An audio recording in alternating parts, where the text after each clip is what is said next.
I want you to cast your minds back about a month. Think about Boxing Day 2004. 5 million people lost their homes. 1 million people were left without any means of making a living. There were 5 World Heritage sites destroyed. The cost of aid and reconstruction of the tsunami is £7.5 billion. And I want you to imagine something is going to happen to you. You're sat at home, it's Boxing Day, relaxing, watching television, when suddenly the next door neighbour bursts into the room. She shouts, "Quick, get out of here! You've got 30 seconds before this house is destroyed." Schools around the country have been devoting assemblies to the consequences of the tsunami. But John Peplow and his staff at Filton High School in South Gloucestershire have done much more. They felt that the tsunami was of such importance and had left the children with so many unanswered questions, they decided to abandon the regular timetable and spend a whole week exploring the impact of the disaster. Over the week, each year group dropped their usual activities for a day and spent that time exploring the tsunami and its consequences. The idea was actually put forward by our head of English, Paul Vernell. We were all very concerned about, obviously, the disaster that happened on Boxing Day. Lots and lots of the pupils have been coming up saying, "Sir, can we have a non-uniform day? Sir, can we collect some money? We want to do a sponsored event." And Paul mentioned at one of the staff briefings that he thought we should look into it far more than just in terms of raising money. Although the raising money is obviously very important, there is a lot to be gained from looking at where we go from this disaster. The week was organised by Paul Vernell.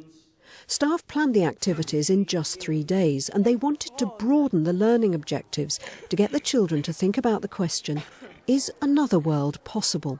I think education should be made more relevant to young people, and I thought that this issue might be one we could explore and help young people come to make decisions about their rights and responsibilities as global citizens. Children will be given the tools from each subject to look at the tsunami from different aspects and hopefully, by the end of the day, come up with some answers to some quite profound questions. It's 9 o'clock on Tuesday morning and it's Year 8's turn to spend the whole day reflecting on the tsunami. After John Peplow has set the scene, he then gets the children to imagine how they would deal with the situation themselves. He asks them to think about how they might have reacted, what they would have tried to save, and what they would sacrifice. And cars to get away. You need access to fresh water so they can drink. Hospitals. You need housing. What would happen if there was no fresh water? Everyone would die. And why would they get diseases? From the water. The week is about working with the children to get a positive response. We don't just want to concentrate on this one issue, we look at all global issues, and that will come from the pupils as well. You know, they come up with some really good ideas.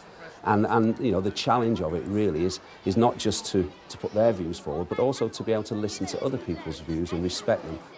I hope at the end of the day, you all have a much clearer understanding of the impact this disaster has had on every single person on the planet. At 9:45, there's a mass French teach-in in the main hall. Maya Noua takes the group through the background to the tsunami. What were the bare statistics? Which countries were most affected? Par exemple, Angleterre. Est-ce que Angleterre a été touchée par tsunami? Oui ou non? Les mains, s'il vous plaît. Est-ce que la Thaïlande a été touchée par tsunami? Oui, oui, bravo. Donc on met une petite coche. D'accord? Ça va? Oui? Oui, très bien. Alors je vais vous donner 5 minutes pour faire cette activité. Allez-y. Brazil didn't get hit, Thailand got hit, Turkey didn't. I know I did. Turkey. Brazil didn't get hit. No, that's what it's Indonesia did. Indonesia did. Venezuela didn't. Bravo. Cochez, cochez, coche, coche, coche. C'est quoi? Bravo. 8. Tanzania. 9. The fundraising will come on the final day when we have a non-uniform day, but I think the important work prior to that in classrooms, looking at different aspects of not just the tsunami, but you know, global issues within their lessons and then coming up with the challenge of what can be done about it. You know, what part have we got as individuals and as a country and, in fact, as part of mankind to deal with this. It's 10:30 and the next lesson is maths. Louise Eckersley broadens the issues arising from the tsunami and discusses the maths and economics of aid and debt. We're going to look at some of the issues that arise from the tsunami. So issues about money, the money that we're giving, is that this country is giving a lot of money to help the victims of the tsunami. Right, so we're going to look at how much money we've got and whether we can afford to get rid of poverty in the world. Okay. We wanted them to look at the facts that have been thrown around after the tsunami and sort of demystify some of those facts. So just sort of looking at the numbers involved and just what is £1 billion, how much aid are we giving, and issues like third world debt. I don't think many of them were that aware of. How much money would be generated if the UK paid 0.7% of its GNP to third world aid? So we know that the GNP per person is 16,600. Yeah. We know that there are 58.3 million people in the UK. Yeah, you'd have to. So you've got to find... You've got to 58 times that. If you find the total GNP, then you've got to find 0.7% of it. Divide by 0.7 times 100. 1.2 billion live on less than $1 per day, and 6 billion in the world, and then times by 100 from somewhere, and that's 20% of the people in the world living on less than £200 a year. I think the main aim of the week is to ensure that the curriculum supports developing pupils into global citizens.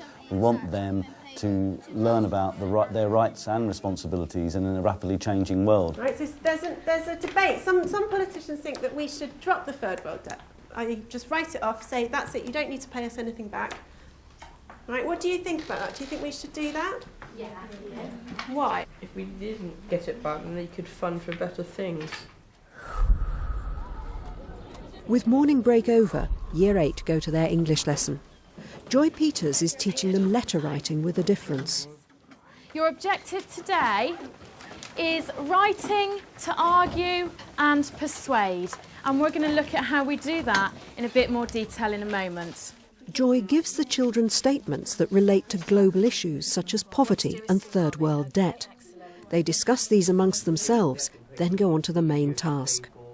And what we're going to do today is we're going to write a letter to Tony Blair, because hopefully by reading those statements you've realised that there is an awful lot of poverty in the world. And what we want to do is try and persuade Tony Blair to cancel world debt, okay? Because this country has lent a lot of other countries money and they're trying to pay us back as well as cope with the problems that things like the tsunami have caused.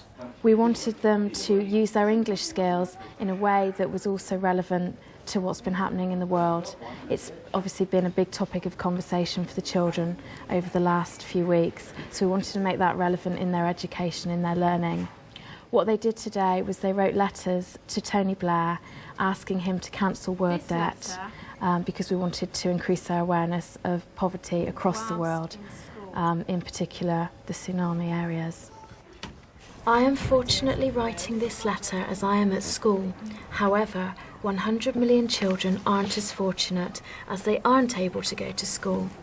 That's very good, well done. Dear Prime Minister, I am writing to say that you should put a stop to the third world debt, because countries are struggling to even afford food and drinks, let alone paying off their debts.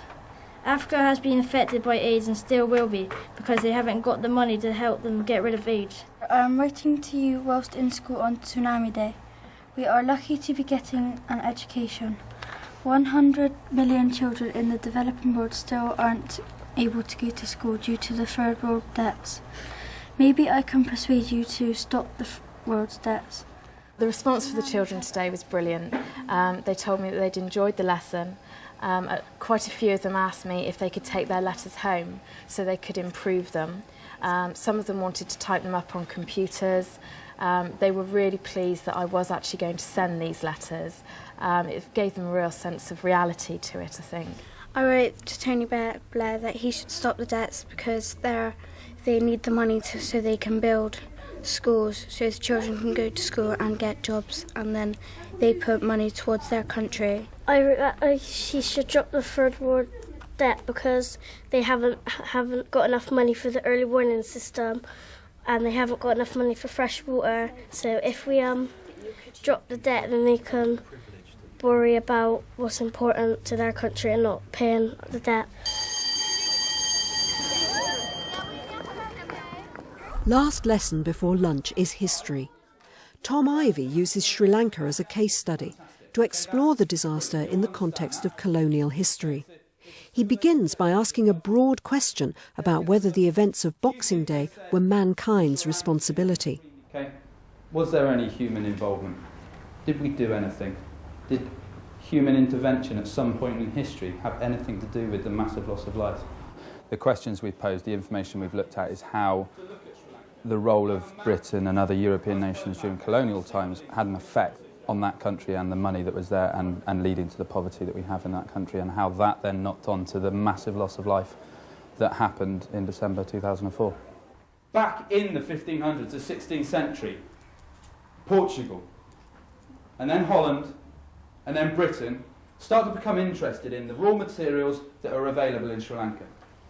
See if you can find any evidence of the impact that countries like Portugal, countries like Holland, countries like Britain had on Sri Lanka. What do you notice about some of these pictures? What do you notice about the way these people are living their lives? It isn't that rich country to be able to afford all the equipment what we can, so it can't see if the tsunami was coming. I think they got a lot from the lesson. I didn't speak to every single individual, but the individuals I spoke to seemed to get a lot from it, and the discussions coming out of it were fantastic for a group of Year 8s. Following a well-deserved lunch break for Year 8 staff and pupils, they all reconvene in the hall for the last lesson of the day. They discuss many of the ideas and issues raised in the subject lessons and address the overarching theme of the week. Can we make the world a safer place? What did your group decide? That if the rich countries were to let off the poor countries some of the debt, then they could rebuild the houses to make them stronger, so that if there was another tsunami, then less houses would get destroyed. As the head, I've been very proud of the response that they've had in their subject areas, but also how it's the one theme, the one focus has pulled the whole staff together. I've been here 16 years and I've seen people be enthusiastic on many occasions, but this week has seemed to grip everybody's imagination. People who have come up to me and said, this is what I came into education for. It's helped me to learn more about the tsunami and how lucky we are up to other countries. It teaches us about the world and what's happening around us, because we're still young and we didn't really understand, but if we do stuff in school we understand it more, so we can maybe try and help. I think everyone should care about it and think about what would happen if that actually happened to them. Their families and children and friends were taken away from them and they had nothing left.